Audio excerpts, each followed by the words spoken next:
Hello friends, దేవుని కృప వల్ల అయ్యగారు అమ్మగారు మీ అందరికీ దేవుని యొక్క విలువైన ప్రసంగములు స్వయంగా రాసినవి మీకు అందచేయాలని కోరుకుంటున్నాను. మా పుస్తకంలో సిలువ ధ్యాన ప్రసంగములు 83 ప్రసంగములు, క్రిస్మస్ ప్రసంగములు 50 ప్రసంగములు, బైబిల్లోని స్త్రీల ప్రసంగములు 72 ప్రసంగములు, మోషే సుఖోపవాస ప్రసంగములు 63 ప్రసంగములు.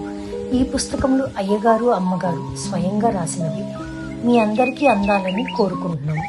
మా పుస్తకములు కావాల్సిన వారు కాంటాక్ట్ అవ్వాల్సిన numbers: Bapatla reverend doctor P Jayapal garu, phone number 9866412025.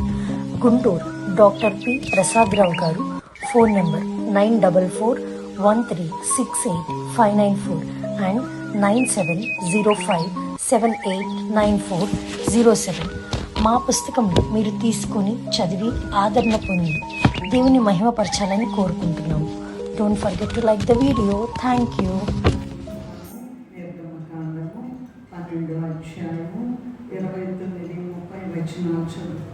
12:29-30 అర్ధరాత్రి వేళ జరిగినదేమనగా సింహాసనం మీద కూర్చున్న ఫరో మొదలుకొని చెరసాలలో ఉన్న ఖైదీ యొక్క తొలిపిల్ల వరకు ఐగుప్తు దేశమందలి తొలిపిల్లలందరినీ పశువుల తొలిపిల్లలన్నిటినీ యెహోవా హతము చేసెను. ఆ రాత్రి ఫరోయు అతని సేవకులందరూ ఐగుప్తీయులందరూ లేచినప్పుడు శవము లేని ఇల్లు ఒకటైనా లేకపోయినందున ఐగుప్తులో మహాఘోష పుట్టెను. ప్రార్థన చేసి మమ్మల్ని మిక్కిలిగా ప్రేమించిన మా తండ్రి, నీవు ఎన్నడూ విడనడవు, ఎన్నడూ నీ పిల్లలను విడిచిపెట్టవు. ఎంత కష్టమైనా నష్టమైనా, ఎంత శ్రమైనా, బాధైనా, ఇరుకైనా, ఇబ్బంది అయినా, మరణమైనా సరే, రోమీయులకు రాసిన పత్రిక 8:38 ఉన్నట్లుగా నీ పిల్లలను విడువక, ఒక్క క్షణం కూడా విడువక నీ రాకడ సిద్ధపరుస్తూ దినములు చాలా భయంకరంగా ఉన్నాయి కనుక దేవా, నీ కృపలో జ్ఞాపకం చేసుకుని నీ పిల్లలమైన మమ్మల్ని, అంతేకాదు సార్వత్రిక సంఘం ప్రపంచవ్యాప్తంగా ఉన్న ప్రతి బిడ్డను తండ్రి నీ రాకడ కొరకు సిద్ధపరించి నాయన గొప్ప ఘన విజయం ఆర్భాటంతో మీరు వచ్చి వేసినప్పుడు మేము ఎగిరి గంతులేసిన ఆయన నీ యొక్క రాకడకు ఎగిరి వెళ్ళే ధన్యత మాకు అనుగ్రహించుమని వచ్చి వేసిన యేసయ్య అది పరిశుద్ధ నామములో నిన్ను వేడుకొని ప్రార్థిస్తూ ఉన్నాము తండ్రి. ఇక్కడ మనం ఈ దినం మన యొక్క పాఠ్య భాగం ధ్యానాంశం ఏంటంటే అర్ధరాత్రి వేళ. చెప్పండి అందరూ, మళ్ళీ చెప్పండి, మళ్ళీ చెప్పండి. అర్ధరాత్రి వేళ. ఈ అర్ధరాత్రి వేళ అనేది ధ్యానం చేస్తుంటే ఒక 2 రోజులు 3 రోజుల నుంచి అన్నీ ఆటంకాలే, అసలు చేయడానికి లేదు. ఎందుకో తెలుసా? బైబిల్లో ఏముందంటే మనము చీకటి వారం కాము అని ఉంది కదండి. మనము వెలుగు సంబంధులము. కీర్తనల గ్రంథము 104లో ఆయన వెలుగుని వస్త్రంగా ధరించుకుని, వెలుగునే వస్త్రాలు ₹1,00,00,000 కాదు, ఇంకా కోట్ల రూపాయలు చేసినా కూడా అంత వెలుగు రాదు. రూపాంతర కొండ మీద మనము మత్తయి సువార్తలో ఉన్నట్లుగా మరి రూపాంతర కొండ మీద వస్త్రము వెలుగు అసలు ఎట్లా అంటే వీ కెనాట్ ఎక్స్ప్లెయిన్ దట్. ప్రపంచ భూమి మీద ఉన్న ఏ చాకలి అంత తెల్లగా చేయలేదట. అది మనం చూడలేము. ఇవాళ అర్ధరాత్రి విషయం మాట్లాడడానికి ఒక 2-3 దినాల నుంచి మొన్నే నోట్ చేసుకుంటుంటే సాతాను ఎన్ని ఆటంకాలు కలిగజేసిందో నేను తర్వాత చెప్తాను. ఈ వాక్యం అయిపోయిన తర్వాత నాకున్నటువంటి సమయంలో నేను ముగించాలి కనుక మరి ఈ అర్ధరాత్రి వేళ యొక్క ప్రాధాన్యత మనము ఈ దినం నేర్చుకుందాం. దేవుడు తన సృష్టిలో రాత్రి పగలు ఏర్పాటు చేశారు. ఇది మానవులు ఏర్పరిచింది కాదు. మానవులు వినండి, జాగ్రత్తగా వినాలి. తమ పనులు నిర్వహించుకోవడానికి పగలు ఎంత అవసరమో విశ్రాంతి కొరకు రాత్రి కూడా అంతే అవసరం. పగలేమో సుఖ సంతోషాలకు, మరి రాత్రేమో వేదన, బాధ, కష్టము, వీటిలన్నిటికీ సాదృశ్యంగా ఉన్నది. అయితే దేవుడు కలుగజేసిన రాత్రి మానవులకు మంచి తరుణం అండి, మంచి తరుణం. మనం పాడుకుంటాం సాతాను పాట. ఏం పాట? ఆది కాలం మొదలుకొని ఆడితివి బహు నేర్పుగా. వాడి చీకటోడు, వాడు వెలుగులో నుంచి కింద పడిపోయినోడు, అందరినీ చీకట్లోకి తీసుకెళ్లాలని వాడు సాయశక్తులా వెతికి ఎలాగో అందరినీ చీకట్లోకి తీసుకెళ్లాలని వాడు సాయశక్తులా ప్రయత్నం చేస్తూ ఉన్నాడు, కానీ వాడి వల్ల కాదని. కనుక ఈ దేవుడు ఈ పగలేమో సుఖ సంతోషాలకి గుర్తుగా ఉంది, లేదా సాదృశ్యంగా ఉంది. రాత్రేమో వేదన, బాధ, కష్టములకు గుర్తుగా లేదా సాదృశ్యంగా ఉన్నదండి. చెడిపోయేవాళ్ళు అంటే మనం దాంట్లోనే ఉన్నాం, అటు ఇటు తొలగకూడదు. అర్ధరాత్రి వేళ సంగతి మనం మాట్లాడుకుంటాం. చెడిపోయేవాళ్ళు మరింత చెడిపోవడానికి రాత్రి మంచి అవకాశం. అదేంటండి అట్లా చెప్తారు? రాత్రి సాతాను అంటున్నారు కదా. చెడిపోయే వాళ్ళు మరింత చెడిపోవడానికి రాత్రి మంచి అవకాశం. ఎందుకంటే దొంగలు, వ్యభిచారులు, నరహంతకులు మొదలగు వారు ఈ పనులన్నీ చేసుకోవడానికి రాత్రి గొప్ప అవకాశం. అలాగే బాగుపడే వాళ్ళకి ఇంకా బాగుపడడానికి కూడా రాత్రి మంచి తరుణం. చదువుకునే వాళ్ళు బాగా చదివి గొప్ప డిగ్రీలు పొందుకోవడానికి ఈ రాత్రి కాలం గొప్ప అనుకూల సమయం. అంతేకాదు పోటీ పరీక్షలు రాసేవారు, గ్రూప్ 1, 2, 3, 4 ఈ పోటీ పరీక్షలు రాసేవారు గొప్ప పదవులు సంపాదించుకోవడానికి కూడా రాత్రి మంచి సమయం. ఎందుకంటే బాగా సిద్ధపడతారు, నైట్ అవుట్లు చేస్తారు. మేము మరి ఇన్విజిలేషన్ చేసేటప్పుడు అసలు ఇలా సోలిపోయి ఉంటారు క్వశ్చన్ పేపర్ తీసుకుని. ఒక్కొక్కళ్ళు అయితే 15 నిమిషాలు 20 నిమిషాలు లేవరు. ఎందుకంటే ఏంటి లేపి ఎందుకు ఇలా ఉన్నామంటే రాత్రి నైట్ అవుట్ చేశానంట. వాళ్ళకి చాలా పట్టుదల, ఎలాగైనా పాస్ అవ్వాలనేటువంటి పట్టుదల. ఓకే, భక్తి గల వారు కూడా ప్రార్థించుకోవడానికి, దేవుని స్తుతించి తమ యొక్క భక్తి అభివృద్ధి చేసుకోవడానికి రాత్రి మంచి అవకాశం. ఇదేంటండి రాత్రి రాత్రి రాత్రి అంటున్నారంటే ఆ రాత్రిలోనే ఉంది అసలు రహస్యం అంతా. రాత్రిని జయించడానికే ప్రభు వచ్చి వేశారు. వెలుగుని వస్త్రంగా కప్పుకొని ఉన్నటువంటి మన దేవుడు ఆ రాత్రిని తొక్కివేయడానికి వచ్చారు. వచ్చి తన బిడ్డలైన వారికి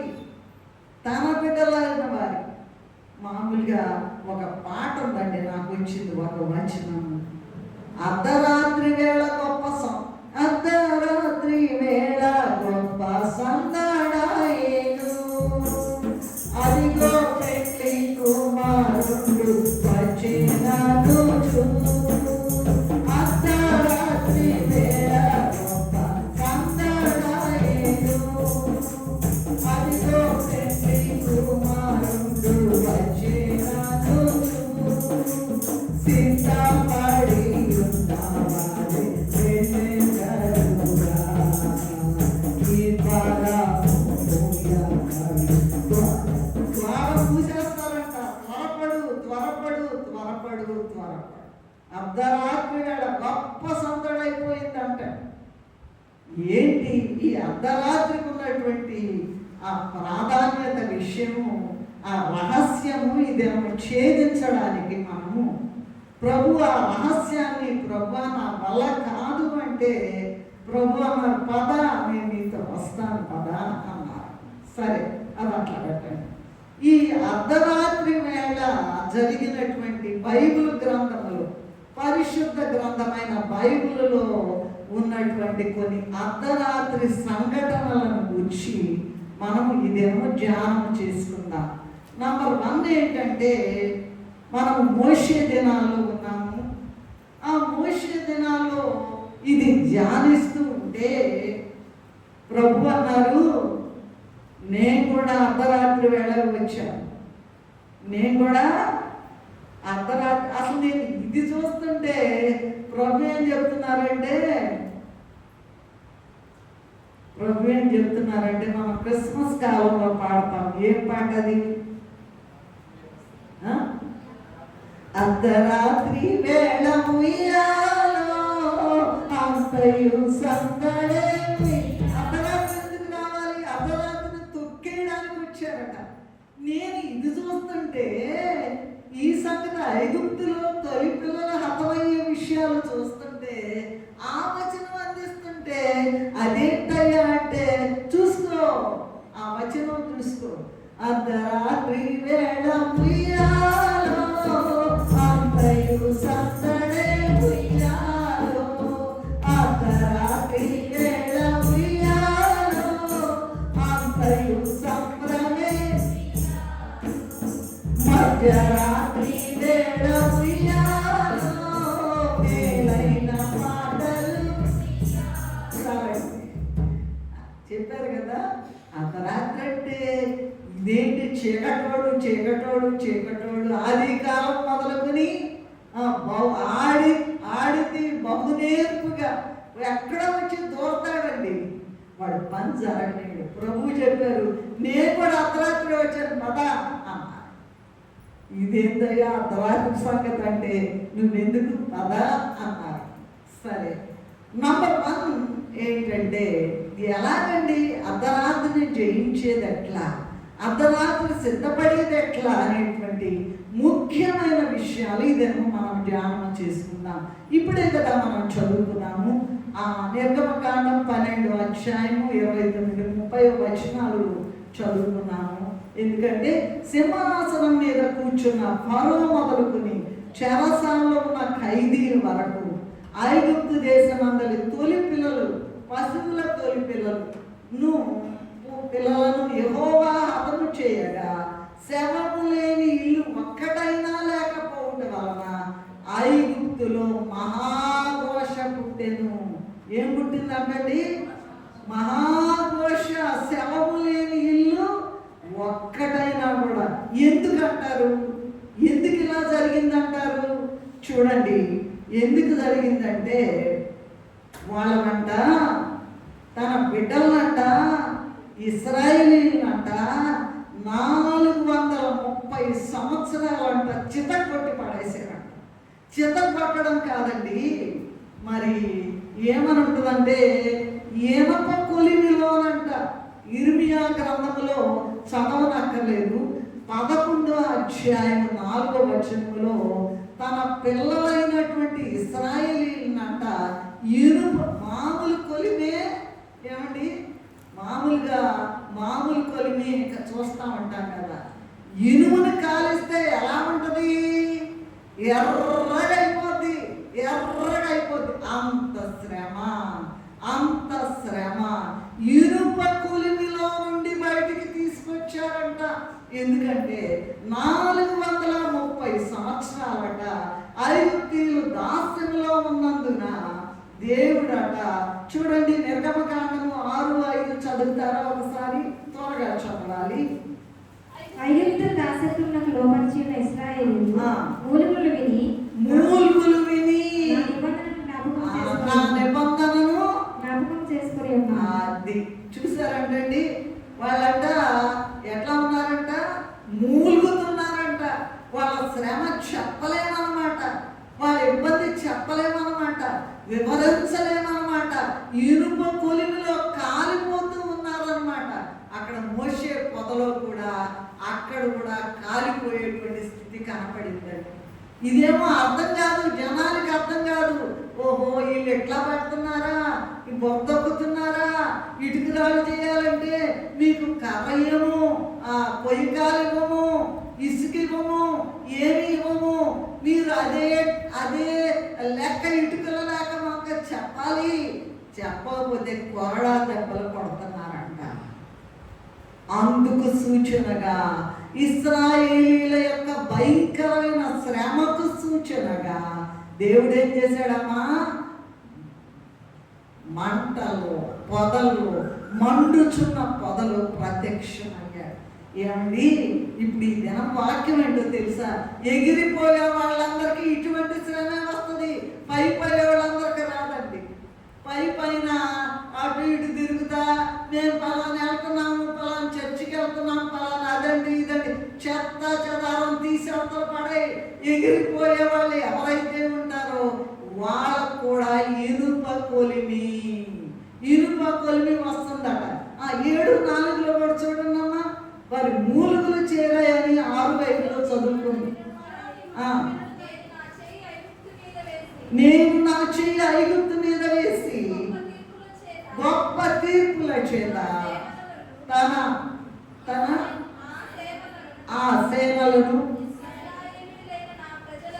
ఇశ్రాయేలీయులైన నా ప్రజలను ఐగుప్తు దేశంలో నుండి వెలుపలికి, ఎంత గొప్ప మాట. వాళ్ళు 1 సంవత్సరం కాదండి బాధ, 1 రోజు కాదండి, 1 నెల కాదండి, బ్రతికినంత కాలము రాకడలో ఎగిరి వెళ్ళే వాళ్ళకి శ్రమే. అదే అయిగా రాశారు. నేను కొలిమి ఖాళీ చేసి వెళ్తున్నాను, కలిమి కావాల్సిన వాళ్ళు రండి. ఎవరు కూడా రారండి, ఎవరు ఇష్టపడరు. చక్కగా డాన్సులు వేసుకుంటా, ఆనందంగా వండుకుని తింటా, అవి చేస్తా ఈ చేస్తా, ఎంజాయ్ చేద్దాం, లెట్స్ ఎంజాయ్ అనుకుంటారంట. అయిపోతే అట్లాంటి వాళ్ళందరూ మిగిలిపోతారు. ఎవరైతే శ్రమలో ఇనుప కొలిమిలో కాలుతున్నారు, మనుషులకు తెలియదండి ఆ విషయం. అయితే దానికి తరువాత గొప్ప విడుదల ఉన్నదని మనం జ్ఞాపకం చేసుకోవడానికి ఈ చిన్న బిడ్డలు కూడా ప్రభాకర్ ఉన్నాడు, ఎస్తేరు వాళ్ళ అబ్బాయి వచ్చాడు. అబ్బాయి వయసు అంత. అబ్బాయి చెప్పాడు, నేను అమ్మతో కూడా చెప్పలేదు, ఏదో శ్రమ పిల్లవాడు. అయ్యా, దీని వెనక గొప్ప జయం ఉంటుంది, నువ్వేం కుంగిపోబాకు, దేవుడు ఏదో గొప్ప కార్యం చేస్తాడు అని చెప్పాం. చిన్న పిల్లోడు అబ్బాయి కదా. మరి ఆ చిన్న పిల్లోడికి అంత శ్రమ ఉంటే పెద్దోళ్ళమైన మనకెంత ఉంటుంది? ఉండాలి. లేకపోతే అదిరి పడతాం, గర్విస్తాం, నాకేంటనుకుంటాం, పొగరు పట్టి మాట్లాడతాం, అన్నీ ఉంటాయి. అవన్నీ పోవడానికే శ్రమ.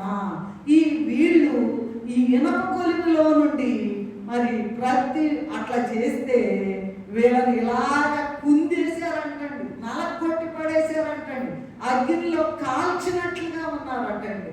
అప్పుడు ఏం చేశాడు? నా బిడ్డల్ని ఇలా చేస్తారా?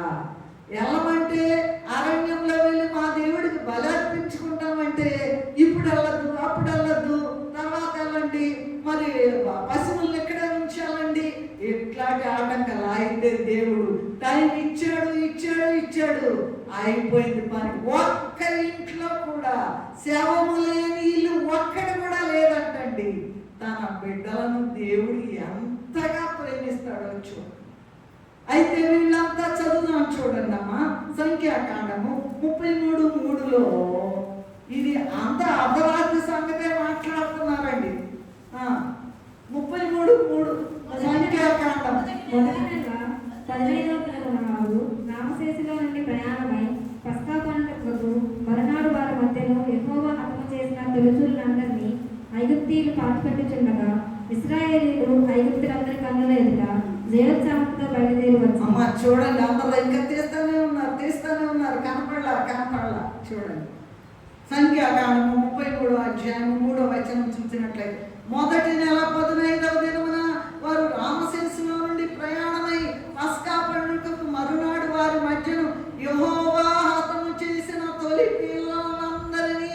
ఐగుప్తీయులు పాతి పెట్టుచుండగా ఐగుప్తీయులందరి కన్నుల ఎదుట ఎట్లా వెళ్ళారట జయమని పాడు ప్రభు యేసునకే హోసన్నా జై ప్రభువా స్తుతే ఎంతో సంతోషము మజనాజమందు సంధించెదము జయమని పాడు జయోత్సాహంతో బయలుదేరి వెళ్ళారు. వీళ్ళలో ఎవరు చనిపోలేదని. రేపు రెండవ రాకడలో కూడా జరగబోతుంది ఇదే. ఐగుప్తీయులనేటువంటి లోకస్తులు ఇదిగో క్రైస్తవులైన వారిని హింసించడాన్ని బట్టి లేదా రాకడలో ఎత్తబడే ఏర్పాట్లో ఉన్న వారిని హింసించుటను బట్టి ఐగుప్తీయులు పడిన శ్రమ కంటే ఇంకా గొప్ప శ్రమ రాబోతుంది. అయితే ఎవరైతే నేను ఎగిరి వెళ్తా, నేను వెళ్ళిపోతా, ప్రభుతో వెళ్తా అని ఎవరైతే ఉంటారో, ఆ సంతోషంతో ఉంటారో వాళ్ళే వెళ్ళిపోతారట. అందరూ కూడా వెళ్ళడానికి వీల్లేదు. ఎందుకంటే అందుకనే ప్రభు చెప్పారు కదా, ఏమని చెప్పారండి? అర్ధరాత్రి వేళ నేను అందుకే సాతాను మిమ్మల్ని పట్టి పీడిస్తున్నాడు, పిసిగేస్తున్నాడు, కాల్చేస్తున్నాడు, ఇనుము కొలిమిలో భయంకరంగా ఇబ్బంది పెడుతున్నాడు. కానీ నేను ఊరుకుంటానా? అర్ధరాత్రి వేళ ఉయ్యాలో అసలు ఈ మర్మము నాకు తెలియదండి. అసలు నాకు తెలియదు. పరిశుద్ధ స్థలంలో నుంచుని మాట్లాడు. ఏంటి అయ్యగారితో చెప్పి ఇది ఈ అర్ధరాత్రి సంగతి చూస్తుంటే, అర్ధరాత్రి వేళ సంఘటనలు మాట్లాడుతుంటే ఆ వచనం అందిస్తున్నారేంటి అంటే అది చాలా మర్మమైంది అన్నారు. కనుక నంబర్ 1 ఏంటంటే అర్ధరాత్రి, అంతే కదా 12 నిర్గమకాండం 12:29-30 అదే కదా చూసుకున్నాము. మరోసారి చదవండి అమ్మా. అర్ధరాత్రి వేళ జరిగినదేమనగా సింహాసనం మీద కూర్చున్న ఫరో మొదలుకొని చెరసాలలో ఉన్న ఖైదీ యొక్క తొలిపిల్ల వరకు ఐగుప్తు దేశమందలి తొలిపిల్లలందరినీ, పశువుల తొలిపిల్లలందరినీ యెహోవా హతము చేసిన ఆ రాత్రి ఫరోయు అతని సేవకులందరూ ఐగుప్తీయులందరూ లేచినప్పుడు శవము లేని ఇల్లు ఒకటైనా లేకపోయినందున ఐగుప్తులో మహాఘోష పుట్టెను. అప్పుడు అంట ఆ రాత్రి వేళ ఫరో మోషే అహరోనులను పిలిపించి వారితో, మీరును ఇశ్రాయేలీయులు లేచి నా ప్రజల మధ్య నుండి బయలువెళ్ళుడి, మీరు చెప్పినట్లు పోయి యెహోవాను సేవించుడి, మీరు చెప్పినట్లు మీ మందలను, మీ పశువులను తీసుకొని పోడి, నన్ను దీవించుడి. ఇప్పుడు తెలిసిందండి ఏం లాభం? మొత్తం అయిపోయే, నష్టం అంతా అయిపోయి నాకేమంటున్నారు? వెళ్ళండి నన్ను దీవించండి అయ్యా. ఇంతకాలం నుంచి అడుగుతుంటే మాట్లాడట్లేదు.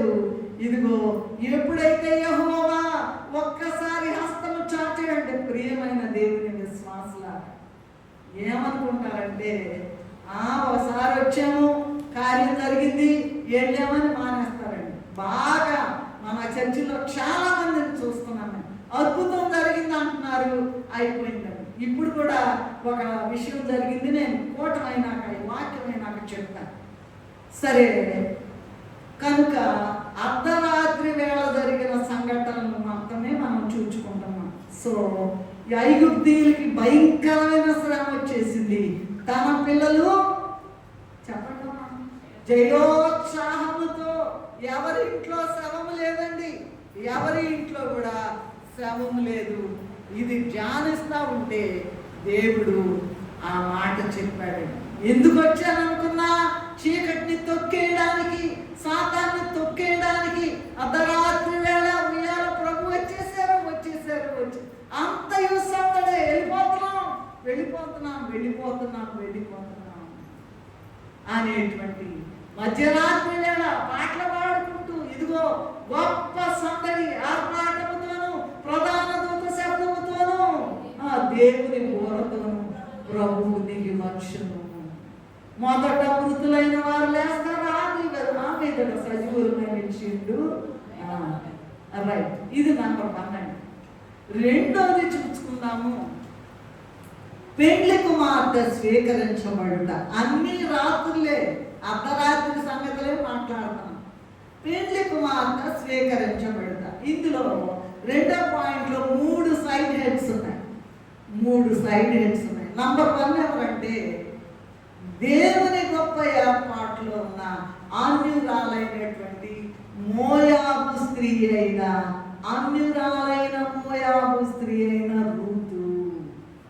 ఈ రూతు 1:16-17 చదువుతారా దయచేసి? రూతు గ్రంథము, యెహోషువ, న్యాయాధిపతులు, తర్వాత రూతు ఉంటుందండి. ద్వితీయోపదేశకాండం తర్వాత ఇవన్నీ అయిపోయిన తర్వాత న్యాయాధిపతులు, రూతు. ద్వితీయోపదేశకాండం తర్వాత యెహోషువ. ఆ తర్వాత నా వెంబడి రావద్దనియు, నన్ను విడిచిపెట్టుమనియు, నన్ను బతిమాలి కొనవద్దు, వెళ్ళు చోటుకే నేను వస్తా, నీవెక్కడుంటావో నేను అక్కడుంటా, నీ జనమే నా జనము, నీ దేవుడే నా దేవుడు, నువ్వు మృతి పొందు చోట నేను మృతి పొందుతా, అక్కడనే పాతి పెట్టబడతా, మరణము తప్ప మరి ఏదైనాను నిన్ను నన్ను ప్రత్యేకించిన ఎడల యెహోవా నాకు ఎంత కీడైనా.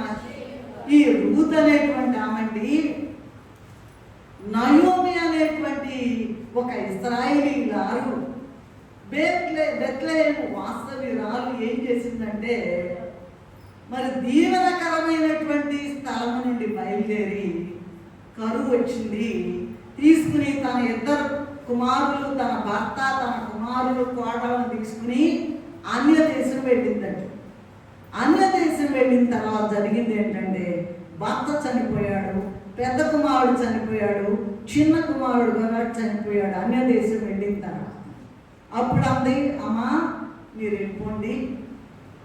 వెళ్ళిపోండి, ఇంకా నేను ఒక్కదాన్నే ఉన్నాను కదా, నేను మా ఊరు వెళ్ళిపోతా, మా దేశం వెళ్ళిపోతా అని అందంట.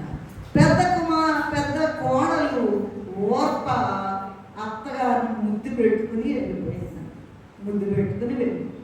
ఈ అమ్మాయి ఏంటంటే, రూతు అనేటువంటి ఈమె ఏం చేస్తుందంటే, తనను తాను సమర్పించుకుని దిక్కులేని నయోమి వెంట ఏర్పాటు స్థలమైన బెత్లెహేముకు వచ్చేసిందంట. దేవుని ఏర్పాట్లో ఉన్న తన అత్తగారైన నయోమి చెప్పినట్లుగా తూచా తప్పకుండా చేసింది. ఇది మనం చాలా అరుదుగా చూసే విషయం. తల్లులైతే ఇష్టపడతారు కానీ అత్తగారులను ఇష్టపడతారన్న జనం? చెప్పండి, ఇష్టపడతారు పరిస్థితులను బట్టి. ఈమె ఏమంటుంది చెప్పండి, మళ్ళీ చదవండి. ఏమంటుంది? నన్ను రావద్దనొద్దు, నీ దేవుడు గొప్ప దేవుడు, నేను చూచా, నువ్వు ఎక్కడికి అసలు ముసలామి ఆమె దగ్గర రూపాయి కూడా లేదు, ఈమెను పోషించడానికి. ఈమె కూడా విధవరాలే, ఇక ఏ స్థితి లేదు, గతి లేదు, నువ్వు రావద్దన్నది. నువ్వు ఎక్కడికెళ్తే నువ్వు చచ్చిపోలేవనుకో, నేను కూడా అక్కడ. ఎంత సమర్పణ చూడండి, ఎంత సమర్పణం చూచినట్లయితే.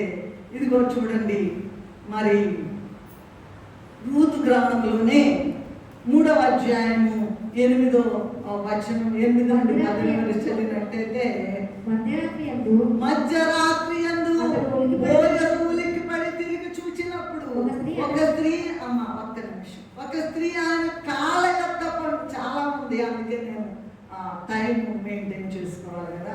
ఒక స్త్రీ ఆయన కాళ్ళ యొద్ద పండుకొని ఉండెను. అయితే బోయజు ఆమె రూతు అని తెలుసుకుని ఆ దినముల్లో ఉన్న సంప్రదాయ ప్రకారం మాత్రమే బోయజు రూతుని భార్యగా స్వీకరించి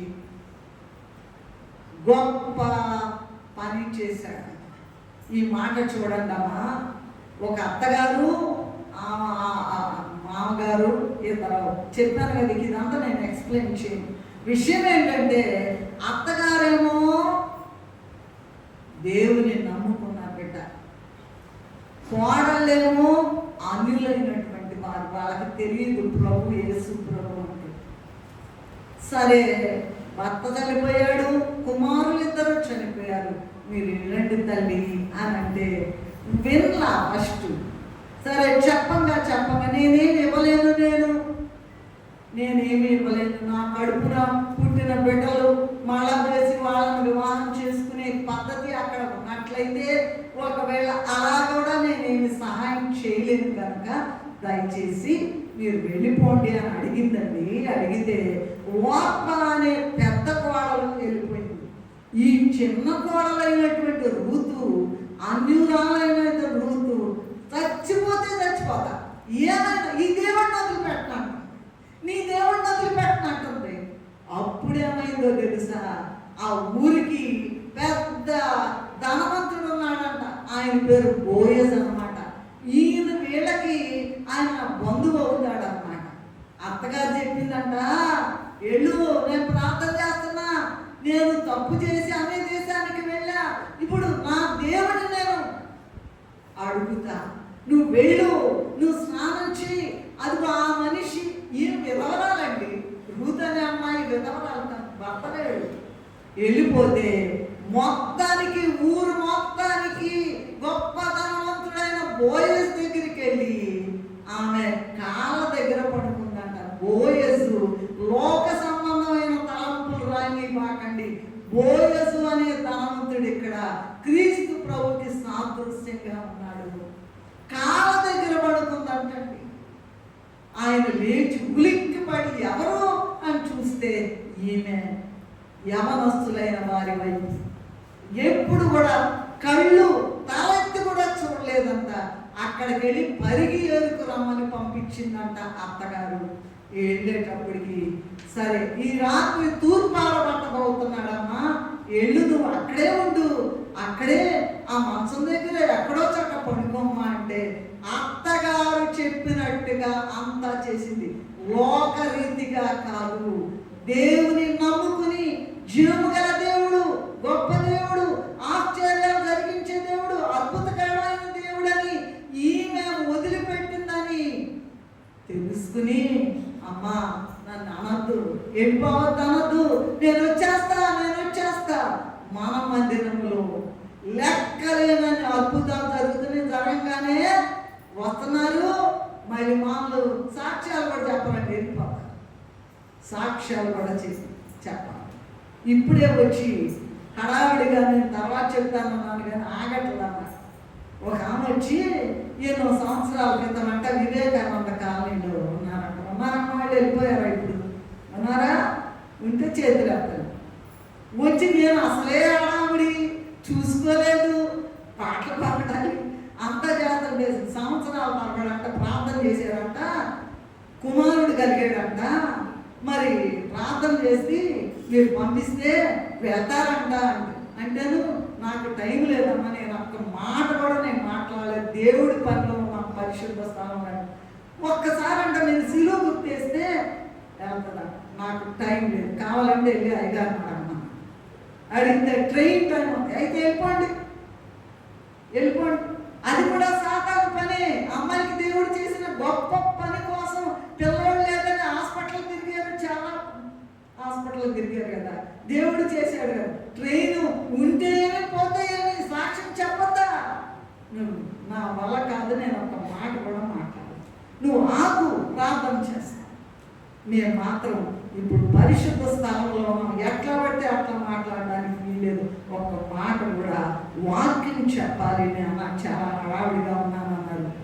మళ్ళీ వస్తానులేండి కదా, ఓకే రైట్. అట్లాంటి కేసులు చాలా ఉన్నాయి మందిరంలో. విషయం ఏంటంటే, నేను చెప్పదలుచుకున్నది ఏంటంటే, ఈ దేవుడు ఎవరు? ఈ దేవుడు ఎంత గొప్ప దేవుడు, ఎంత శక్తి గల దేవుడు, ఎంత అద్భుతాలు చేసే దేవుడు. భూమి మీద ఎవరు కూడా ఆయన వంటి దేవుడు లేనే లేదని తెలుసుకుని కూడా మామూలుగా పని జరిగించుకుని వెళ్ళిపోతున్నారు. రూతు అలా కాదండి. అందువలన ఈ రూతు అనేటువంటి ఈ బిడ్డ గొప్ప విధవరాలు. ఆమె దేశం ఊరు మొత్తానికి కూడా గొప్ప ధనవంతుడు ఆయన వివాహం చేసుకుని క్రీస్తు ప్రభు భూలోకానికి రావడానికి ఉన్న తల్లుల వరసలో రూతుని చేర్చాడు. ఎందుకంటే ఆమె సమర్పణ అంత గొప్పది. వదిలిపెట్టకూడదండి, దేవుణ్ణి విడిచిపెట్టకూడదండి. ఇటువంటి గొప్ప దేవుడు మరి వదిలిపెట్టడు. అయితే ఆల్రెడీ భక్తిలో ఉన్నటువంటి వారు నన్ను విడిచిపెడతాడేమో ఎంత శ్రమ వచ్చింది కదా అనుకుంటారు. కానీ దేవుడు అన్నాడు తన పిల్లల్ని ఎప్పుడు విడిచిపెట్టాడంట. తన పిల్లల్ని ఎప్పుడు వెన్నంటి ఉంటాడట. ప్రార్థన చేసుకుంటే నీకెందుకు నిలబడి నేను వస్తాలే నీ దగ్గరికి అన్నట్లుగా ఆ అర్ధరాత్రి వేళ సంగతి చూస్తుంటే నేను పుట్టింది కూడా అర్ధరాత్రేనమ్మా అని మాట్లాడే మాట ఎక్కడైనా విన్నారా? నాకు తెలీదు. మధ్యరాత్రి అంటున్నారు, అర్ధరాత్రి అంటున్నారు. ఈ అర్ధరాత్రి వేళ అంత సందడి వచ్చేసింది. ఎందుకంటే సాతాన్ని తొక్కివేయడానికి. కనుక ఈమె గొప్ప అంతస్తులోకి వెళ్ళినట్లుగా చూస్తున్నాం. 3 సైడెడ్స్ పెళ్లి కుమార్తె స్వీకరింపబడుట. రెండవది చూసినట్లయితే ఇదే పాయింట్ లో ఉన్నాము. రెండవది ఏంటంటే మత్తయి సువార్త 25వ అధ్యాయం 6వ వచనంలో చూసినట్లయితే ఇక్కడ కూడా అర్ధరాత్రి వేళ ఇదిగో పెళ్లి కుమారుడు వచ్చేస్తున్నాడు అని చెప్పారు. అక్కడ పెళ్లి కుమారుని రాక ఎదుర్కోవడానికి ఈ 10 మంది సిద్ధపడి వచ్చారంట. ఆళ్ళలో కొంతమంది బుద్ధి గలవారు, అందరికీ తెలిసిన మాటే, కొంతమంది బుద్ధి లేని వారండి. అయితే అందరు సిద్ధపడ్డారంట. అందరూ డ్యూటీలు అందరూ నిద్రపోయారంట, కురికి నిద్రించారంట. మరి అందరూ కూడా అర్ధరాత్రి వేళ ఏం వినబడిందంట? అర్ధరాత్రి వేళ గొప్ప సందడాయేను, అదిగో పెళ్లి కుమారుడు వచ్చేనాడు, సిద్ధముగా ఉన్నవారే వెళ్ళేదరుగా. ఈ ద్వారం మూసేస్తున్నానంట. అయిపోయినాక నువ్వు ఎంత గుర్తుకున్నా ఈ అక్రమం అయ్యా మాకు తలుపు తీయండి. నూనె కొనుక్కోవడానికి అప్పుడు బయలుదేరంట అర్ధరాత్రి. ఆ లోపల ప్రభు వచ్చేసారంట. తలుపు తీయండి అంటే అక్రమము చేయవాలారా గెట్ అవుట్. ఎంతకాలం ఇచ్చారో నాకు నీకు ప్రభు. కనుక ఇదేంటంటే ఇదిగో ఈ విని అందరు కూడా వచ్చేసాడు పెళ్లి కుమార్తెలు అనేటప్పటికి సిద్ధపడి ఉన్న 5గురంట ప్రభు వెంట వెళ్ళిపోయారంట. వెంటనే ద్వారం మూసివేయబడిందంట. ఇక అయిపోయింది. అది జాగ్రత్త. అది కూడా అర్ధరాత్రి వేళ. ఇంకా చూసినట్లయితే చూడండి, ఇంటి మార్కు సువార్త 13వ అధ్యాయం 35వ వచనము. మార్కు సువార్త 13వ అధ్యాయం 35వ వచనం. అర్ధరాత్రి వచ్చును, కోడి కూయినప్పుడు వచ్చును, తెల్లవారినప్పుడు వచ్చును, ఎప్పుడు వచ్చునో మీకు తెలియదు కనుక అకస్మాత్తుగా వచ్చి నిద్రపోచుండుట చూచి మీరు మెలకువగా ఉండు. ఎప్పుడు వచ్చునో తెలియదు. అయ్యా రాశారు కదండి, తేదీ రాకున్నా దన్నా, తేదీ రాకున్నా దన్నా, లేదు లేదను చున్నది, తేదీ ఎప్పుడు తెలియదన్నా, తేదీ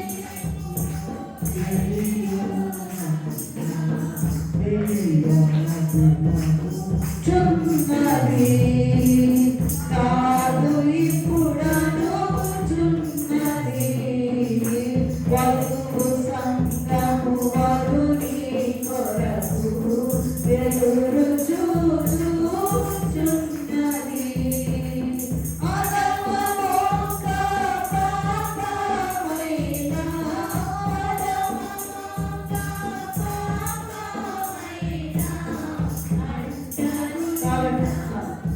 కనుక మొట్టమొదటి ఏం పాయింట్ చెప్తున్నాం? అర్ధరాత్రి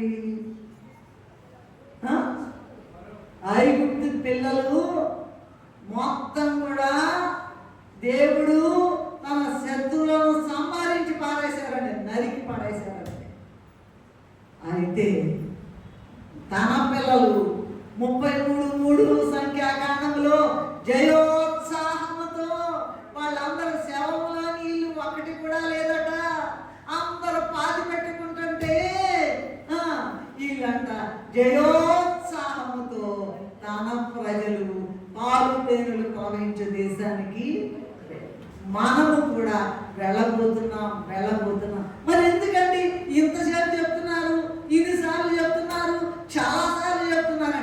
నువ్వు సిద్ధంగా లేవు, నేను కూడా సిద్ధంగా లేను. అధమ మొక్క పాపమైన అంటకుండా ఉన్నావా? అంటకుండా నేను ఉన్నానా? అందుకే ఆలస్యం నేను నువ్వే, వేరే వాళ్ళు కాదు. ఎప్పుడు వస్తారో మనకు తెలియదు కనుక అదేమో అర్ధరాత్రి వేళ, అన్ని అర్ధరాత్రులేనండి. రెండవది 3 పాయింట్లు అనుకున్నాం. రూతు. రెండవది బుద్ధి లేని కన్యకలు, బుద్ధి గల కన్యకలు. మూడవది ఇంటి యజమానుడు. ఒక యజమానుడు ఉన్నాడంట ఒక ఊరిలో. ఆయన మరి ఇప్పుడు ఇక్కడ చూసినట్లయితే పెళ్లి కుమారుడైన యేసయ్య పరలోకపు ఇంటికి భూలోకములో ఉన్న మన ఇళ్ళన్నిటికీ కూడా యజమానుడు. ఆ సంగతి తెలుసా మీరు? ఏమా మందనుకుంటాం, నాదనుకుంటాం, నాది నీది అనుకుంటా, ఆడేమీ లేదు. 100 అంతస్తులు కట్టుకో, అయిపోయినాక పరదేశులము ప్రియులారా అయిపోయింది. లేదు, ఎక్కడుంది నీ ఇల్లు? నీది కాదు.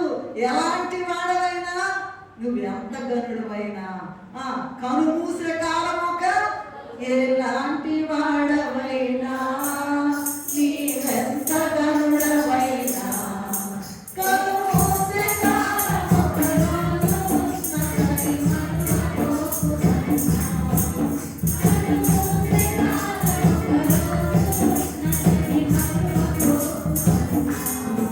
నీకు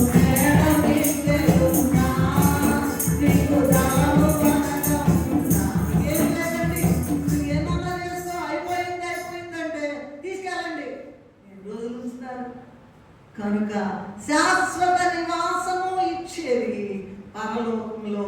ప్రభు యోహాను సువార్త 14వ అధ్యాయంలో నా తండ్రి ఇంట అనేక నివాసములు కలవు, లేని ఎడల మీకు చెప్తున్నాను, లేని ఎడల మీతో చెప్పేదాన్ని ఉన్నది, అందరినీ కూడా తీసుకుని వెళ్ళడానికి వెళ్తున్నాను. అందుకని సిద్ధపడండి, గెట్ రెడీ. అయిపోయినాక ద్వారం మూసేస్తున్నారు.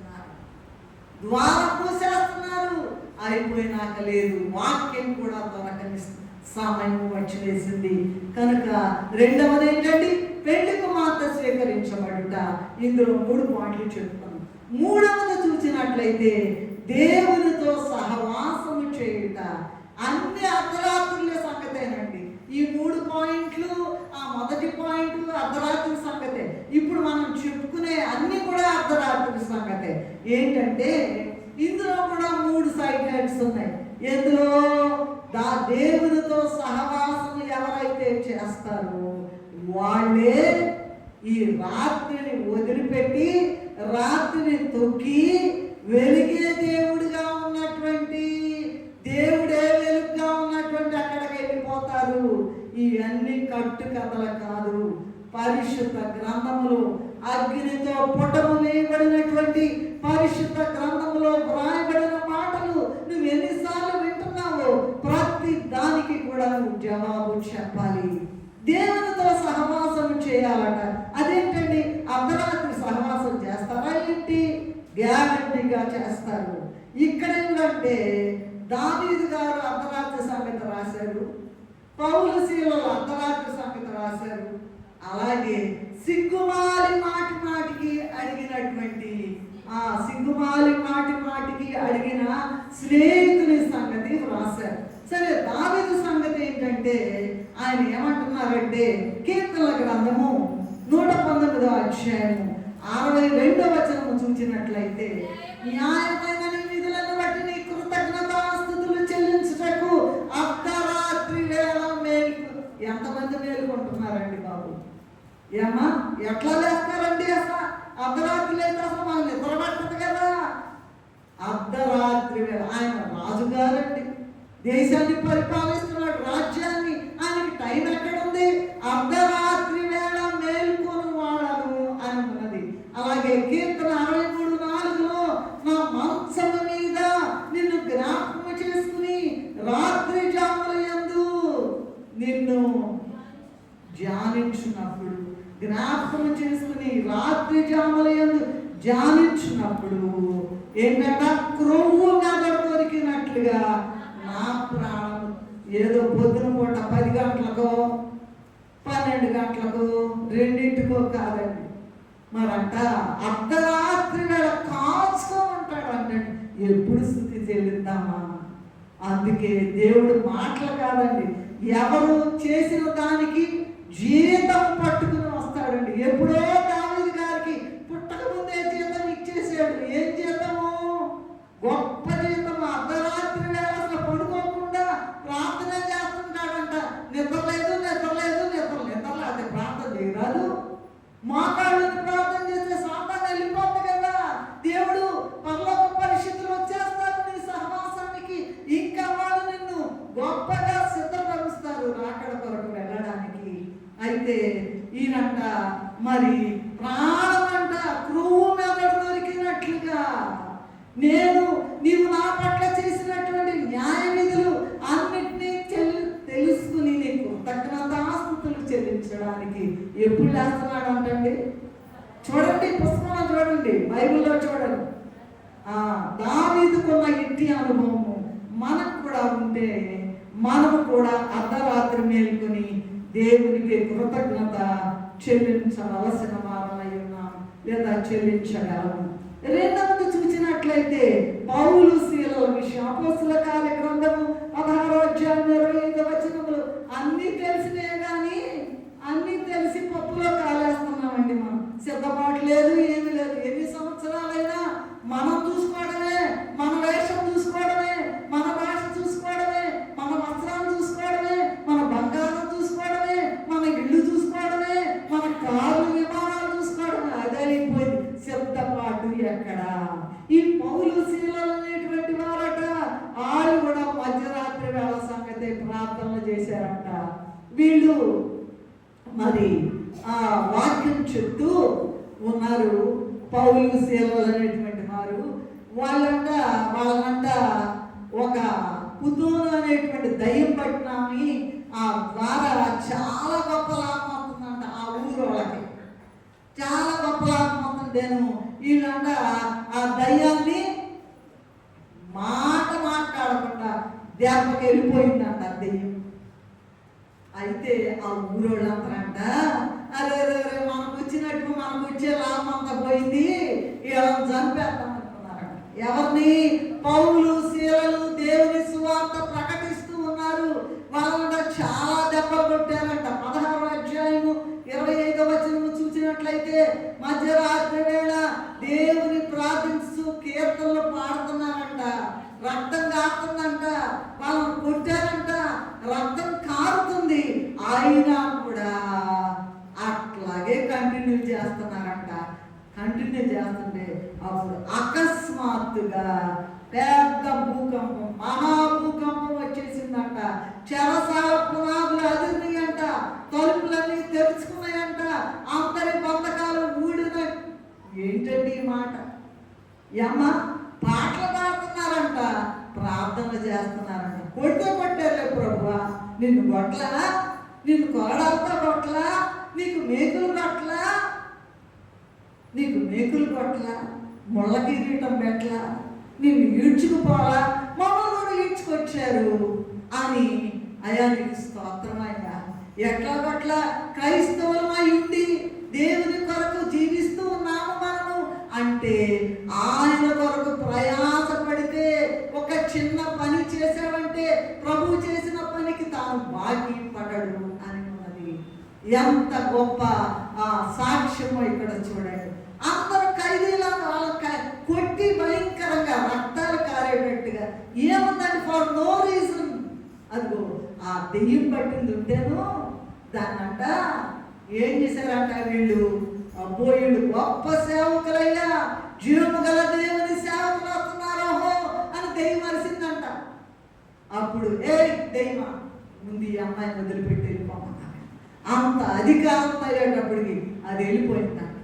అప్పుడు దాని ద్వారా, ఆ దెయ్యం ద్వారా వీళ్ళందరూ, ఊరోళ్ళందరూ గొప్ప లాభం, ఆ ఓనర్ గొప్ప లాభం పొందుతున్నాడంట.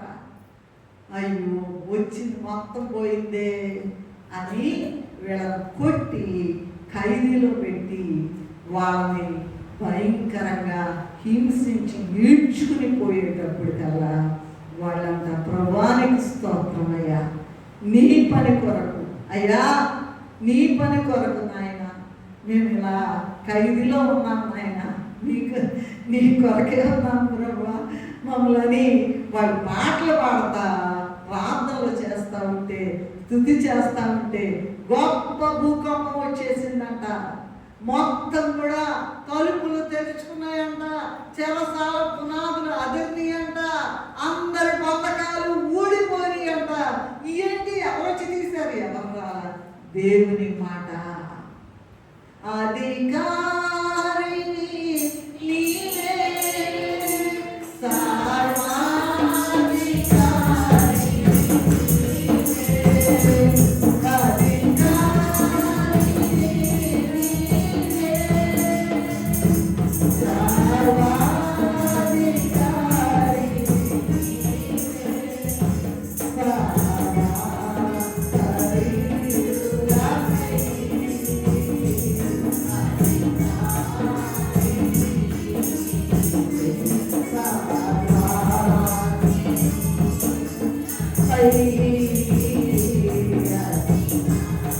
నేను చెప్పదలుచుకున్న విషయం ఏంటంటే, ప్రియమైన సోదరుడా సోదరి, నీవు కూడా గొప్ప శ్రమలో ఉన్నప్పుడు, మధ్యరాత్రి వేళ నిద్ర రానప్పుడు ప్రార్థించి కీర్తనలు పాడి స్తుతిస్తే సాతాను బంధించిన నీ ఇంటి వారందరికీ విడుదల కలుగుతుంది.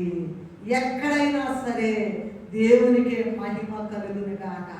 నీవు ఇంకా ఇంకా గొప్ప శ్రమలో అయిపోయింది నాయన, నా పని అయిపోయింది అన్నప్పుడు ప్రార్థన చేయి. ప్రభువా దిగిరా, నువ్వు గొప్ప దేవుడు కదా, జీవముల దేవుడు కదా, అధికారులకు అధికారులు కదా, భూమి ఆకాశాలు సృజించిన దేవుడు కదా, నువ్వు దిగిరా, నీ సంగతి ఏంటో తేల్చమని అడిగినప్పుడు నీవు కూడా అట్లా అడిగినట్లయితే ప్రభు ఏం చేస్తాడండి?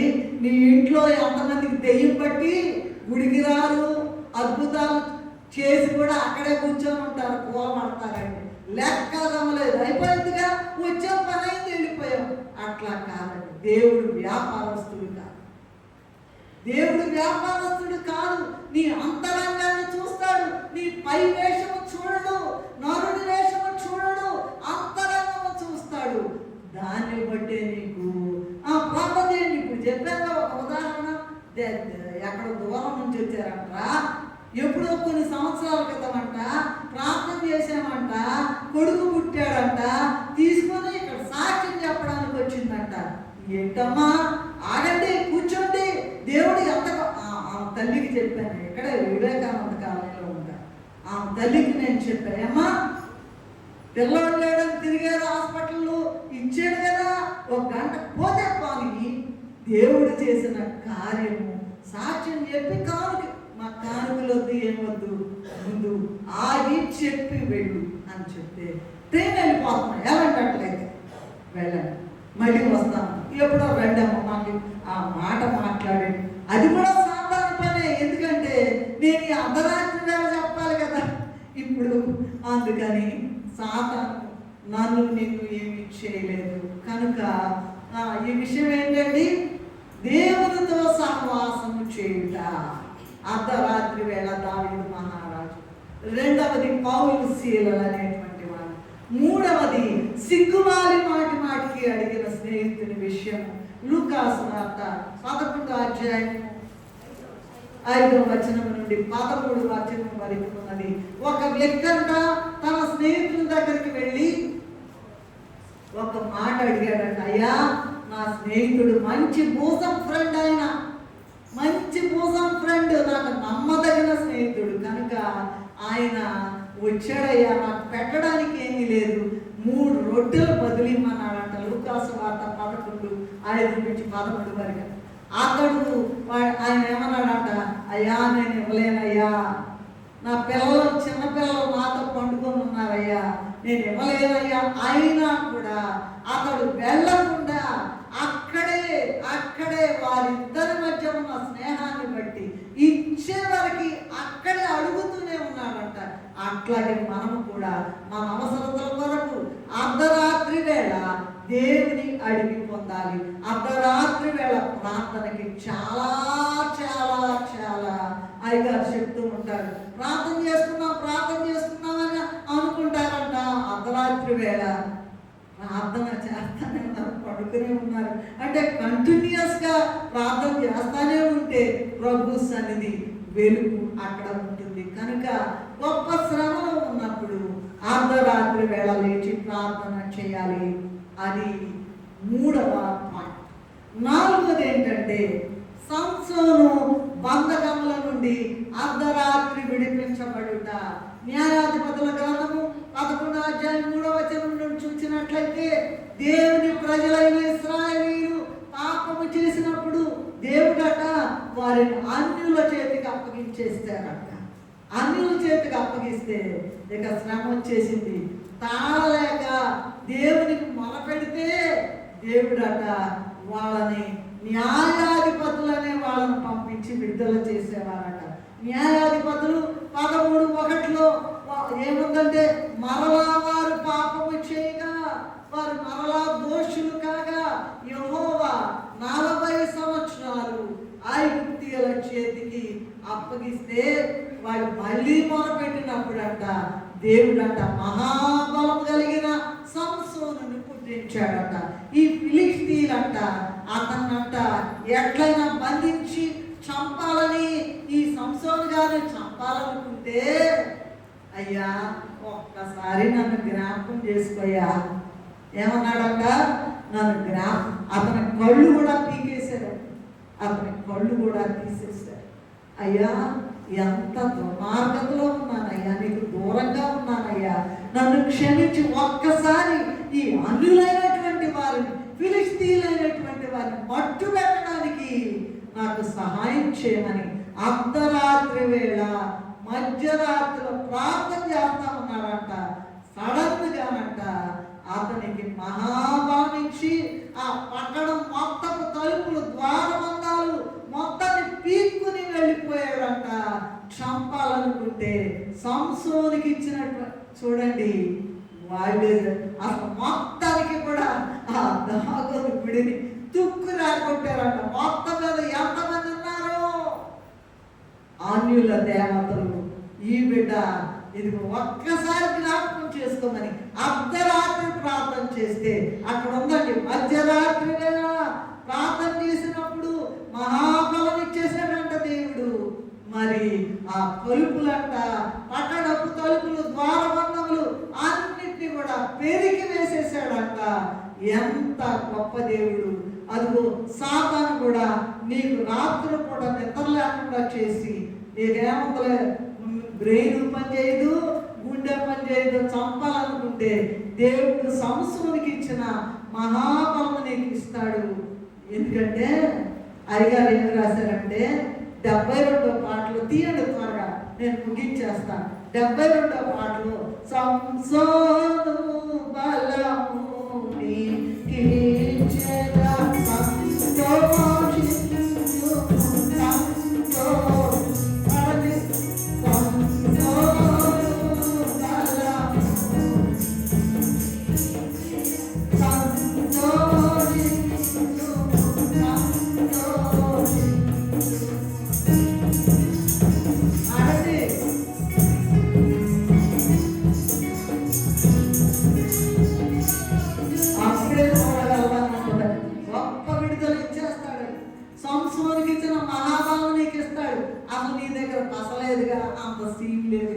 అర్ధరాత్రి అంతా వచ్చి మెలకుగా ఉండి ప్రార్థన చేయగలవా నువ్వు?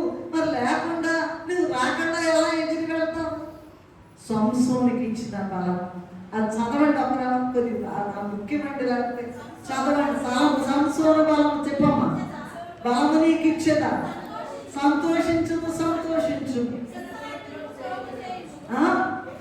హింసని ప్రోగు చేయము, ధ్వంసము చేయము, దుక్కు రాకొట్టాలి సాతాన్ని. ఎందుకంటే ప్రార్థన చేయకుండా చేస్తుంది, గుడికి రాకుండా చేస్తుంది, సాక్ష్యం చెప్పకుండా చేస్తుంది, వచ్చే వాళ్ళని కూడా రాకుండా చేస్తుంది. అయితే దాని సంగతి దేవుడు చూసుకుంటాడు. ఎప్పుడు? Provided you pray in the midnight. దేవుని సన్నిధిలో అది ఎంత సాధ్యమైనా కావచ్చండి. తొక్కి పడేసి ఎందుకు ఇట్లా రావట్లేదు సాతానే ప్రభు అనేటప్పటికి దేవుడట సంసోను మొత్తం పట్టణం యొక్క ద్వారం తలుపులన్నీ కూడా తీసి వచ్చేసాడు. ఎంత గొప్ప దేవుడు అండి, ఎంత గొప్ప దేవుడు. ఇది 5వ పాయింట్. 6వ పాయింట్ ఏంటంటే, 5నా 4? 5వది ఏంటంటే అర్ధరాత్రి జరిగిన అక్రమము. దీంట్లో కూడా 2 పాయింట్లు ఉన్నాయి. అన్ని సైడ్ లైట్స్ ఎక్కువ ఉన్నాయి. అయితే నేను అవన్నీ చెప్పడానికి సమయం లేదు కనుక 2 పాయింట్లు ఉన్నాయి. దీని కింద కూడా 2 పాయింట్లు. బ్రతికిన బిడ్డను దొంగిలించిందంట. ఇక్కడ ఇద్దరున్నారు. మొదటి రాజుల గ్రంథం 3వ అధ్యాయం 19-20 వచనాలు చూసినట్లయితే, అయితే రాత్రి యందు అది తన పడకలో తన పిల్ల మీద పడగా అది చచ్చెను. మధ్యరాత్రి ఇది లేచి సొలొమోను రాజు గారి దగ్గరికి వచ్చారండి. న్యాయం చెప్పమని. 2 స్త్రీలు ఉన్నారంట, 2 పిల్లలు ఉన్నారంట. పిల్లల్ని పక్కలో వేసుకుని పడుకున్నారంట. 2 ఒకే చోట ఉన్నారంట. ఒక స్త్రీ తన పిల్ల మీద పడేటప్పుడు పిల్ల చచ్చిపోయిందంట. అర్ధరాత్రి అది ఏం చేసిందంట, చచ్చిపోయిన పిల్లలు తీసుకెళ్ళి బతికిన పిల్లవాడు ఉన్నటువంటి ఆమె దగ్గర పెట్టి, ఏమా బ్రతికిన చచ్చిపోయిన ఆ పిల్లని తీసుకెళ్ళి అక్కడ పెట్టి బ్రతికిన వాడిని తెచ్చుకుందంట. వీళ్ళిద్దరు వచ్చి సొలొమోను మహాజ్ఞాని కదా, ఆయన దగ్గరికి వచ్చారంట. అయ్యా, అర్ధరాత్రి వేళ ఇది తీసుకెళ్ళి నా పిల్లోడిని తెల్లారి చూస్తే ఇది నా పిల్లోడు కాదు, నా బిడ్డ కాదు, నా బిడ్డ. ఏం చేస్తారంటే సొలొమోను మహాజ్ఞాని కనుక ఆయన ప్రార్థన చేసుకుందే జ్ఞానం ఇవ్వడానికి కత్తి తెమ్మన్నాడంట. అసలైన తల్లి అంటుందంట, అసలైన తల్లి అమ్మో నరకబాకండి అయ్యా, మొత్తం ఆమెకే ఇచ్చేయండి. ఎందుకంటే కడుపును పుట్టిన బిడ్డను నరకడం అసలు తల్లికి ఇష్టం లేదు. ఇదేమంటుందంట, ఎట్లా నాకు ఆమెకిద్దరు కాకుండా నరికేసి 2వ చెరొక మొక్క ఇమ్మన్నాడు. ఎంత గొప్ప దేవుడు. అందరూ ఆశ్చర్యపోయారంట. ఎవరికి? సొలొమోనుకి దేవుడిచ్చిన జ్ఞానం చూచి. ఎంత గొప్ప జ్ఞానం అండి, అంత గొప్ప జ్ఞానం కలిగినటువంటి రాజుగారు లేరు అని. ఇది కూడా అర్ధరాత్రి వేళ జరిగినటువంటి విషయం కనుక సొలొమోను గారు అసలైన ఆ తల్లి ఎవరు వాళ్ళకి అప్పచెప్పేశాడంట. మరి నీవు కూడా రాత్రి వేళ ఎవరు చూడలేదని ఏమన్నా అక్రమం చేస్తున్నావేమో శిక్ష వస్తుంది, జాగ్రత్తగా ఉండాలి. ఇంకొకటి ఇందులో సైడ్ హెడ్ ఏంటంటే, అర్ధరాత్రి జరిగిన అక్రమంలో ఒక యవనస్తుడంట వాక్యం వినకుండా పడిపోయాడంట. అపోస్తలుల కార్యగ్రంథము 20వ అధ్యాయం 9-12 వరకు చూసినట్లయితే నేను చెప్పేస్తా, చదవనకల్లా. పౌలు గారట మరి 29లో మొదలు పెట్టినట్లయితే పౌలు గారట మరి ఒక యవనస్తుడు వాక్యం చెప్తా ఉన్నారట. వాక్యం వినకుండా ఒక యవనస్తుడు కిటికీలో కూర్చుని గాఢ నిద్రపోయి పౌలు గారు చాలాసేపు ప్రసంగిస్తుంటే జోగి ఆ 3వ అంతస్తు నుండి కింద పడి చనిపోయి అంతపడ్డాడు. నీవు కూడా వాక్యం అనేది బోధించేటప్పుడు చాలా మంది ఉన్నారండి వీళ్ళు. వాక్యం అనేటప్పుడు వినకుండా ఏం చేస్తారండి,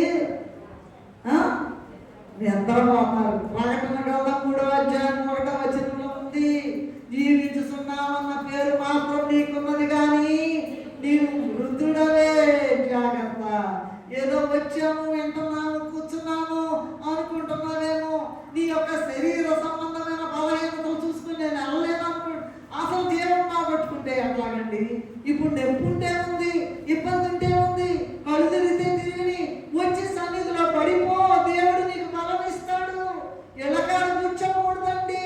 దేవుడు నిన్ను వాడుకోవడానికి, దేవుడు నిన్ను మేఘమెక్కించడానికి, దేవుడు నిన్ను పరలోక రాజుని మాసులుగా చేయడానికి అంత శ్రమ పడుతూ ఉన్నారండి. సరే, ఇంకోటి 6వదండి, నేను రిఫరెన్స్ కూడా చెప్పను. 6వది అసలు నేను ఈ సంగతి లేదండి, నేను ధ్యానించేటప్పుడు ఈ సంగతి లేదు. వచ్చిన తర్వాత ఇక్కడికి వచ్చి నాకు రాసుకున్నాను. యాకోబు గారి విషయం ఆదికాండ గ్రంథము 32వ అధ్యాయము 22 నుంచి 30 వరకు చూసుకున్నట్లయితే, ఈయనంట రాత్రంతా దేవుడితో పోరాడాడంట.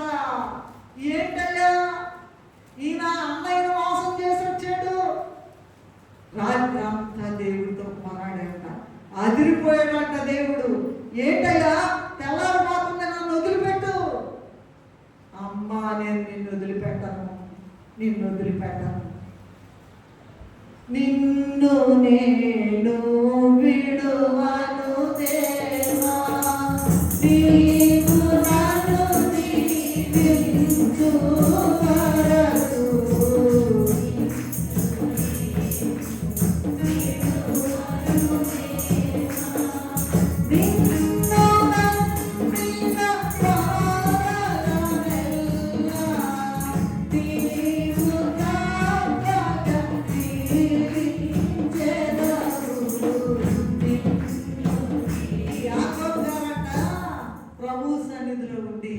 అయ్యా, అందరు వెళ్ళిపోయారంట. అర్ధరాత్రి అయిపోయిందంట, అందరూ వెళ్ళారంట. చోట ఉన్నాడంట. ఉండి అయ్యా అని ప్రార్థన అసలు మామూలుగా కాదంటండి. ఒక చోటేమో అసలు దిగొచ్చేసారంట, దేవదూతలు ఇచ్చింది దిగొచ్చింది. ఇక్కడేంటంటే పోరాటము.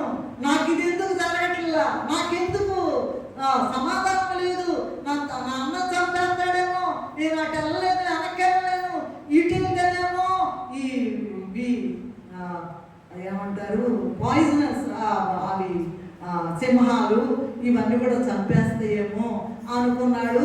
అప్పుడేమో నిచ్చెన వేసేవాడు. ఇక్కడ ఏంటంటే పోరాడుతున్నాడంట. నాకు ఇది ఎందుకు ఇవ్వయ్యా అంటే అసలు వదిలిపెట్టలేదు. ఒక నరుడు వదిలిపెట్టకుండా చూచి దేవుడు ఏం చేశాడంట, ఆయన తొడగూటి మీద కొట్టాడంట. అంటే అంత బాగా పోరాడు. మనం ఏం చేస్తాం, 5 నిమిషాలు చేస్తాం, 10 నిమిషాలు చేస్తాం, గంట చేస్తాం, అయిపోయినాక 5 సార్లు అయ్యా అనుకుంటాం. కాదు, రాత్రి అంతా పోరాడేటట. నువ్వు ఎప్పుడైనా రాత్రి అంతా పోరాడేవా? అర్ధరాత్రిలో లేస్తున్నావా? చూడండి, పనులు జరగలేదు అనుకుంటాం. నీ ప్రార్థన లేదు అక్కడ, సీన్ లేదు అసలు అక్కడ. లేకపోతే నీకు ఎక్కడి నుంచి వస్తుందండి? కనుక మరి జీవించుతున్నావన్న పేరు మాత్రమే నీకున్నది, కానీ నీకు గుర్తులేదు. చివరిదిగా చూసినట్లయితే అర్ధరాత్రి వేళ నువ్వేం చేస్తున్నావు అనేటువంటిది 7th పాయింట్. అర్ధరాత్రి వేళ నువ్వు చేస్తున్న పని ఏంటి? దానికి ముందు ప్రభు ఏం చేశారు? రాత్రి వేళ యోహాను 9:4లో ఏం చెప్పారంటే, ప్రభు పగలున్నంత వరకు, తీయాలి మీరు బైబిల్ త్వరగా, పగలున్నంత వరకు నన్ను పంపిన వాని క్రియలు చేయించుండవాలి. చేస్తున్నావా? ఎవరు పంపించారు నిన్ను ఈ భూలోకానికి? దేవుడు పంపించాడు. దేవుడు పంపించాడనే కృతజ్ఞత ఉందా? నిన్ను చదివించాడని, నీకు ఉద్యోగం ఇచ్చాడని, నీకు పెళ్లి చేశాడని, నీకు పిల్లల్ని ఇచ్చాడని, నీకు ఇల్లు ఇచ్చాడని, నీకు కారు ఇచ్చాడని అసలు బుద్ధి ఉందా? అసలు ఏమన్నా కృతజ్ఞత ఉందా? పగలున్నంత వరకు మనము పని చేయాలి, దేవుని పని. యోహాను సువార్త 17:4లో ప్రభు ఏం చెప్తున్నారంటే, చేయుటకు నీవు నాకు ఇచ్చిన పని నేను సంపూర్ణంగా జరిగించి నిన్ను మహిమ పరచితిని అంటూ ఉన్నారు. మూడవది ఏంటంటే, మరి పరమగీత 3వ అధ్యాయం 1వ వచనంలో, రాత్రి వేళ నేను పరుండి ఉండి నా ప్రాణప్రియుని వెతికాను అంటారు. రాత్రి వేళ వెతుకుతుందంటండి బాబు, రాత్రి వేళ వెతుకుతుందంట. అసలు నువ్వు రాత్రి వేళకు ప్రాధాన్యం ఇస్తున్నావా? గుర్రు పెట్టి నిద్రపోతున్నావా? అర్ధరాత్రి వేళ గొప్ప సందడ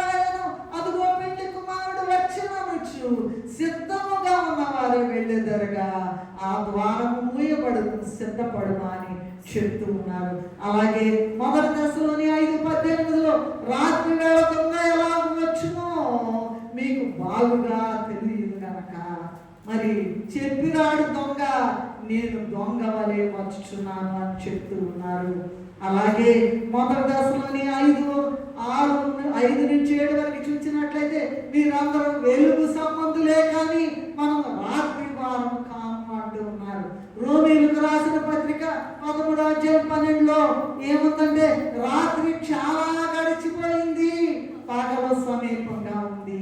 ప్రకటన గ్రంథం 22:5 రాత్రిక ఎన్నడూ ఉండదు, సూర్యుడు అక్కర్లా, ఏమక్కర్లా, దేవుడే ప్రకాశిస్తాడు.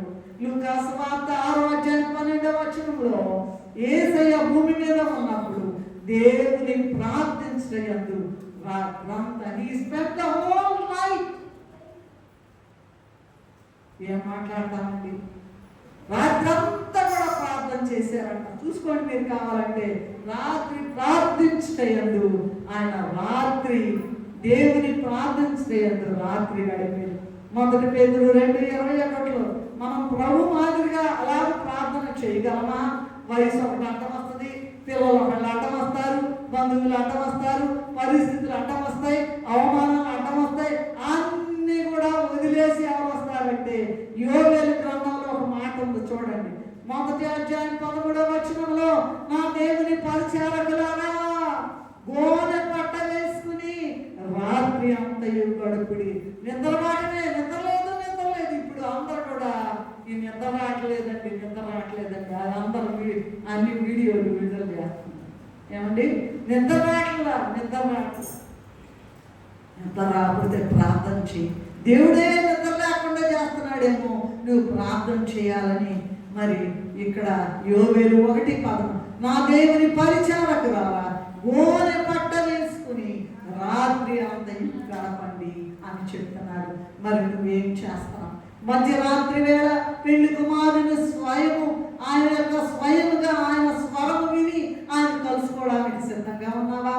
మధ్యరాత్రి వేళ దేవుని స్తుతించి మరి ప్రార్థించి మొరపెట్టే స్థితిలో ఉన్నావా? లేదా ఈ లోకం అనేటువంటి ఐగుప్తులో నుండి నీ పిల్లలను పోగొట్టుకునే వరుసలో ఉన్నావా? లేదా కుటుంబం సమేతముగా పరమకాణానికి అందరూ తీసుకుని పరమకాణాన్ని బయలుదేరే వరుసలో ఉన్నావా? సంసోను బలం కలిగి నిన్ను బంధించాలని చూస్తున్న సాతానును జయించే వరుసలో నీవు ఉన్నావా? వాక్యము వినకుండా పై నుండి పడిపోయే స్థితిలో నీవు ఉన్నావా? నీ పిల్లలను చంపుకొని వేరే పిల్లలను దొంగిలించే అనే ఆక్రమంలో నీవు ఉన్నావా? ఆలోచించండి. ఎంత గొప్ప స్థితి! సాతాను రాత్రి పని గనక, అర్ధరాత్రి వేళ గనక ఎంతో బలహీనత అన్ని అడుగడుగున ఇక్కడికి వచ్చిన తర్వాత కూడా ఇప్పుడు సాక్ష్యం చెప్పాలంట. మొత్తం నేను ఆపేసి వాళ్ళకి సాక్ష్యం చెప్పించాలి, ప్రార్థన చేయాలి. సాతాను ఎంత ఇదో అయితే అయ్యగారు అసలు తల వంకరండి ఎట్టి పరిస్థితులు. ఏమైనా నేనన్నాను, నేను వెళ్ళి నాకు సంబంధం లేదు అయ్యగారు. విషయం ఏంటంటే ఒక్కసారి చెప్పి నేను ముగించేస్తాను, నీకు చెప్పక్కర్లేదు అనుకోండి. అన్నీ విన్నాను. అర్ధరాత్రి వేళ జరిగిన సంఘటనలో ఆ సాతానుని చితక దొక్కి నీ ఆ ఎవరంటే ఏంటండి, ఆ శ్రమలే, ఆ ఇబ్బందులే, ఆ ఇరుకులే, ఆ అవమానాలే, ఆ నిందలే, ఆ మరణమే, ఆ అన్నింటినీ కూడా తొక్కి వేసి నువ్వు గొప్ప జయముతో జయోత్సాహముతో సంఖ్య 33:3 ఎలా వెళ్ళిపోయారో జయోత్సాహముతో నీకున్న శ్రమ, బాధ, ఇరుకు, ఇబ్బంది, వ్యాధి, బాధ, మరణమైనా సరే నువ్వు అర్ధరాత్రి ప్రార్థన చేయడం మొదలు పెట్టావంటే నీకు గొప్ప జయమిస్తాడు. ఆ విధంగా ప్రార్థన చేసి మరి ప్రభువుతో కూడా మేఘం ఎక్కే కృప మనకు అనుగ్రహించును గాక. మమ్మల్ని మిక్కిలిగా ప్రేమించిన మా తండ్రి, నీ పాదములకు నమస్కారాలయ్యా. ఎంత గొప్ప దేవుడు అయ్యా. నేను ఈ అర్ధరాత్రి వేళ మాట్లాడదాం అనుకునేటప్పటికి నువ్వు అందించావు, భయపడబాకు. అర్ధరాత్రి వేళ నేను గొప్ప సందడి చేస్తా రాలేదా? మధ్యరాత్రి వేళ మేలైన పాటలు దేవదత్తులు పాడలేదా? నీ కోసమే కదా, మీ అందరి కోసమే కదా నేను వచ్చేది, భయపడక్కర్లేదని ఎంత గొప్ప మాటలు చెప్పారు నాయన. నీకు చేతులెత్తి నమస్కరిస్తున్నాను. ఏమిచ్చిన తీర్చుకోలేదు నాయన. ఎంత ప్రేమ, ఎంత ప్రేమ, ఎంత కృప, ఎంత సిద్ధపాటు ఇచ్చి వేసిన ప్రభువా, నీకు సాష్టాంగ నమస్కారాలు చెల్లిస్తూ మాతో ఉండి ఎట్లయినా మమ్మల్ని సిద్ధపరీక్ష ఎప్పటి నుంచి అర్ధరాత్రి వేళ లేచి ప్రార్థన చేసుకుని నేను అక్కడ కొరకు సిద్ధపడే కృప మాకు అందరికీ అనుగ్రహించు. మాతో మాట్లాడుటకు వచ్చి వేసిన యేసయ్య అతి పరిశుద్ధ నామములో నిన్ను వినయంతో వేడుకొని స్తుతులు చెల్లిస్తున్నాము తండ్రి.